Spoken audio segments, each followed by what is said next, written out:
नमस्कार दोस्तों।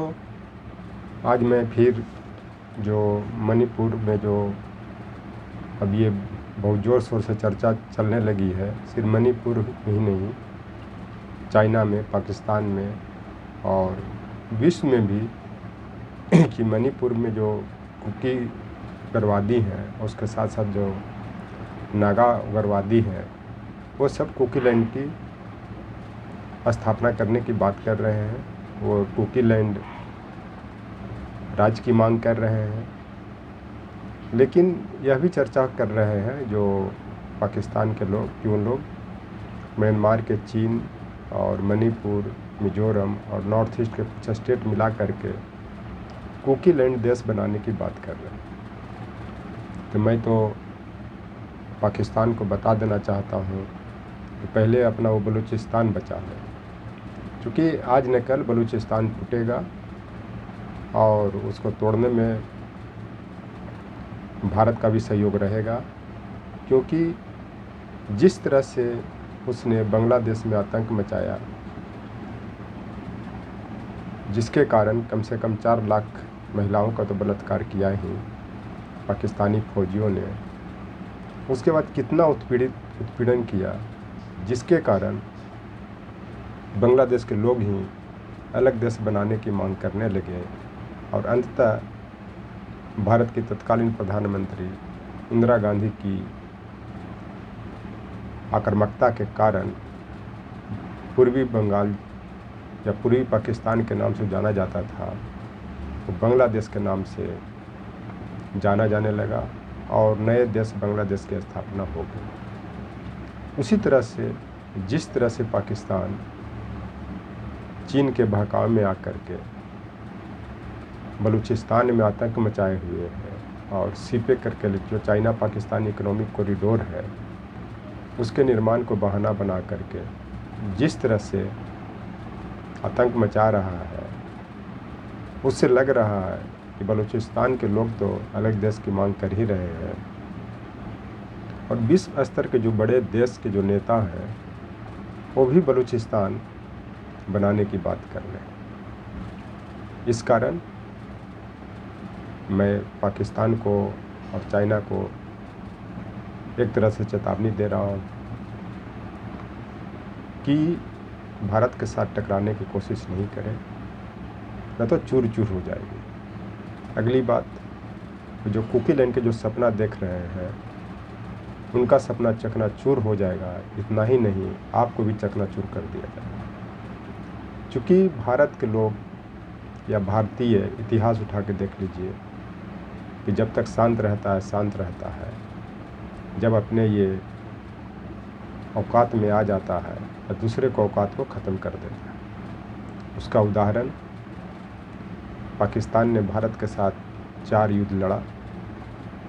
जो पहला 1948 में घुसपैठियों भेजना शुरू किया पीओके में, जबकि वो पाकिस्तानी सेना ही थे, उसमें भी उसकी मुक्की खानी पड़ी।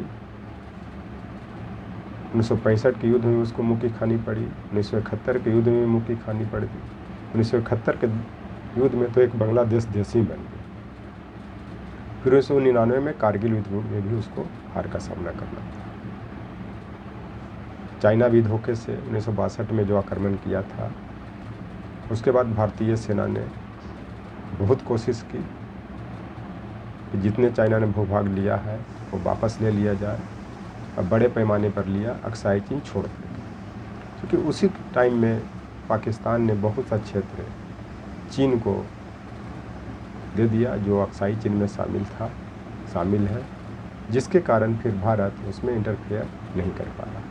लेकिन आज न कल अक्साई चीन भी भारत का अंग बनेगा।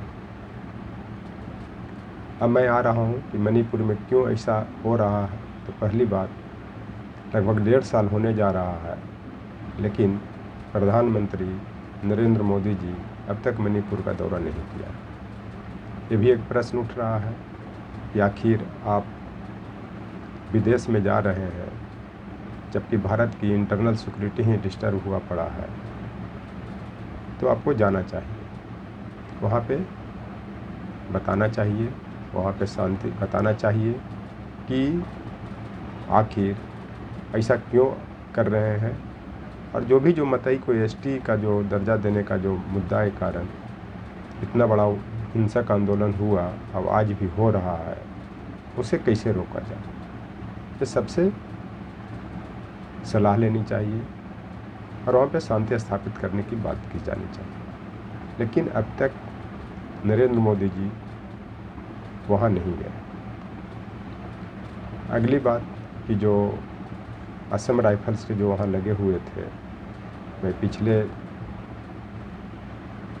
वीडियो में मैं ये बात को उठाया था कि असम राइफल्स के लोग जो हैं वो कुकी को समर्थन देते हैं, यहाँ तक कि अपने आर्म्स भी उसको दे देते हैं, और यह बताया जाता है कि उनका आर्म्स रोक लिया गया, जिसके कारण वहाँ के कुकी उग्रवादियों का मन बढ़ा। और एक कहावत है कि जो रक्षक वही भक्षक। जिसको देश की रक्षा के लिए, मणिपुर के लोगों को रक्षा के लिए, मणिपुर में शांति स्थापित करने के लिए लगाया गया, वही भक्षक बन गए और दैत्य की तरह मणिपुर के निगलने का प्रयास करने लगे। इतना ही नहीं, उन्होंने जो म्यांमार की तरफ जो आतंकवादी थे या विद्रोही थे, उनसे ग्रेनेड और घातक हथियार लेने का भी असम राइफल्स ने उन लोगों को मौका दिया, जिसके कारण ग्रेनेड से भी हमला किया जा रहा है, बम भी फेंका जा रहा है। लेकिन अब तक इस पर क्यों कार्रवाई नहीं की गई? जब पूरी तरह मणिपुर जल रहा है, पूरी तरह से जल रहा है, तब वहाँ पे कार्रवाई करने की बात हो रही है। तो 1.5 साल से जो स्कूल कॉलेज बंद है, यातायात व्यवस्था ठप है, खाने के लिए लोग मोहताज हैं, उनकी कैसे भरपाई की जाएगी? चूँकि जब किसी का एजुकेशन 1 सप्ताह के लिए भी बंद हो जाता है, तो उसको फिर उस ट्रैक पे आने के लिए बहुत संघर्ष करना पड़ता है। इस कारण वहाँ पे जो एजुकेशन इंस्टीट्यूशन है, सबसे पहले खुलवाया जाए, शांति व्यवस्था स्थापित की जाए, और असम राइफल्स को हटा कर, पूरी तरह से हटा करके वहाँ पे और कोई पैरामिलिट्री को लगाया जाए, ताकि वहाँ पे शांति व्यवस्था स्थापित किया जा सके, और जो कुकी लैंड की जो सपना देख रहे हैं उसका चकनाचूर किया जा सके। क्योंकि एक दौर में पंजाब में भी बहुत बड़े पैमाने पर खालिस्तानी आतंकवादियों ने आतंक मचाया था, और कहा जाता था कि पाकिस्तान भारत के हाथ से निकल जाएगा। लेकिन उस समय के ही तत्कालीन प्रधानमंत्री श्रीमती इंदिरा गांधी ने 1984 में खालिस्तानी आतंकवादियों को पूरी तरह से नेस्तनाबूद कर दिया, जिसके कारण पंजाब पर नियंत्रण करके वहाँ शांति व्यवस्था स्थापित कर दी गई। उसी की तरह मणिपुर में करने की ज़रूरत है, चाहे इसके लिए कुछ भी करना पड़े। और जो उनको विशेष राज्य का दर्जा दिया जा रहा है, जो 371 जो आर्टिकल है संविधान के, उसके अंतर्गत नॉर्थ ईस्ट में ABCD करके हर स्टेट के लिए जो प्रावधान किया गया है, उसको भी हटाने की ज़रूरत है। क्योंकि जिस तरह से अनुच्छेद 370 का फ़ायदा उठा करके कश्मीर में और जम्मू कश्मीर और लद्दाख में आतंकवादी आतंक मचाए हुए थे, उसी तरह से इस आर्टिकल का फ़ायदा उठा करके ये जो वहाँ के नॉर्थ ईस्ट के जो विद्रोही है वो आतंक मचाते हैं। मन मुताबिक समझौता भी सरकार से करवाते हैं, और सरकार को झुकना ही पड़ता है। तो सरकार क्या, जो दूसरे के आगे झुक जा, या खासकर उग्रवादी के आगे झुक जा, झुकने की ज़रूरत नहीं है। वहाँ पे मोदी जी विजिट करें, और जो म्यांमार तरफ से जो इस तरह के जो आर्म्स आ रहे हैं, और चाइना समर्थित जो आतंकवादी कह लीजिए, सेना भी है तो आतंकवादी ही होगा अगर वो आर्म्स उपलब्ध करवा रहा है, तो उसके रोकने की ज़रूरत है। और जो मीडिया में और देश में और विदेश में कुकी लैंड की जो चर्चा हो रही है, उसको जल्द से जल्द तभी समाप्त किया जा सकता है जब मणिपुर में इस तरह के विद्रोहियों को कुचला जाए, और उनको इतना इस तरह से नेस्तनाबूद कर दिया जाए कि वो फिर भविष्य में सिर उठाने की कोशिश नहीं करें। जिस तरह से खालिस्तानी आतंकवादी सब विदेश में भाग गए, उसी तरह से इन लोग भी भागेंगे, और इन लोग फिर जी के चाइना और म्यांमार में ही आतंक मचाएंगे, क्योंकि कभी कभी ये होता है कि जो रक्षा करता है उसे ही भस्मासुर की तरह निगल जाता है। जैसे शंकर जी ने भस्मासुर को आशीर्वाद दिया था कि जिसके सर पर भी तुम हाथ धर दोगे वो जल के भस्म हो जाए, लेकिन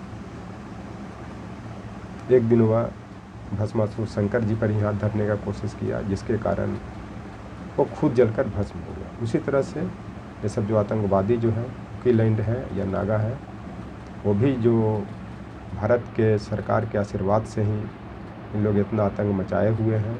जिस दिन सरकार चाहेगी ये सब नेस्तनाबूद हो जाएंगे और भस्मासुर की तरह खुद जलकर मर जाएंगे। Thank you.